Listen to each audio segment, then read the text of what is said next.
Well, it's mid-October, so naturally we want to grab a blanket, make some stew, turn inward, get nice and cozy. The season of fall is quite literally us falling inward into ourselves, deeper into the things that were maybe lightly pushed away during summertime because we're so active and busy and the sun is shining. So naturally, humanity is going to turn inward during this season. It gets colder, we come into our hearth, and we want to nurture whatever kind of resides in this home. So that's where the dark goddess comes in. She really resides between this creative realm of chaos and order. She wants to give us clarity. So as this archetypal influence really alters all of mankind during the seasons of fall and winter, she also does it at any time that you feel like you're going through this huge awakening, this huge identity crisis. You're wanting to learn more about the depths of you, of your soul, and how you can express yourself. So today we're getting into 4 tips that I have for you when you're working with the dark goddess. I wanted to really focus on the fact that this is about transformation. She is this initiatory impulse in your heart that you can't turn away from, that you have to be so honest with yourself and with the process, because you just know for some reason that everything has to change. We have to die. We have to go through this death process. So let's take a sip to that, and then we will get into the 4 tips. Sometimes I feel so crazy. It's okay. It's fine. Tip number 1 is to prepare yourself to be stripped. The dark goddess calls for you to sacrifice. Sacrifice an idea, sacrifice a behavior, sacrifice a persona. Your ego is forced into being flexible during this state so that you can have the utmost honorable, transformative process. So preparing yourself to be stripped by this dark goddess energy, one way that we can do this is through building a shadow list. Shadow work is essential in the fact that the dark is quite literally the mystery, the divination, the sensuality of existence. And so writing this shadow list will give us greater insight on the things that we've really feared, that we push away, that just kind of sits waiting for us to learn about so that we can become more whole. So essentially, she's doing this to bring us to a state of humbleness so that we can incorporate more of the soul essence, so that we aren't so built off of the rigidified structures that we've been raised with, but so that we can learn who we are in a more flexible and fluid state, and that's kind of painful sometimes. So the least that we can do is prepare ourselves for this introspective journey.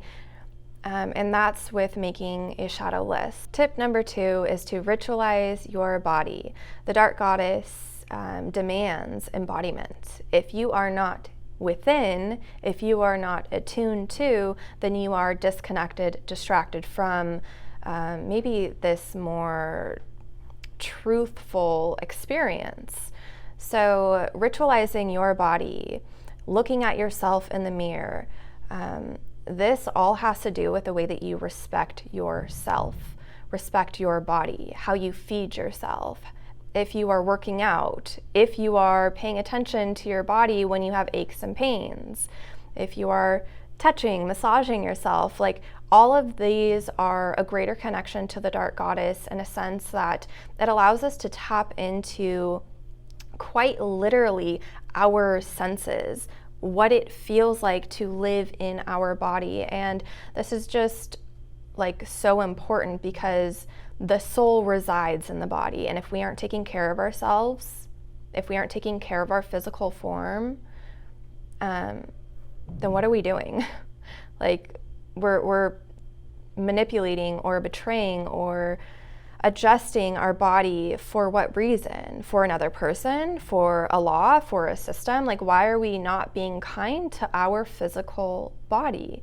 So ritualizing the body is probably one of my top tips, although I didn't have it as number one. These are all interchangeable, but it is one of the top tips. You should love your body, like you should. And when you fall out of love with your body, because it's natural, we do, especially as women, our bodies are constantly changing, then you learn how to love yourself in that state so that you can better tend to yourself. It's quite a paradox, but that is essentially the dark goddess. So tip number 3 is to study your dreams. The dark goddess will appear through felines, cats, lions, jaguars. She may appear in earth as mud or water or even fire. She may also appear in different like shapes, ovals, squares, anything that truly has to do with the transformative process. She also appears in snake form.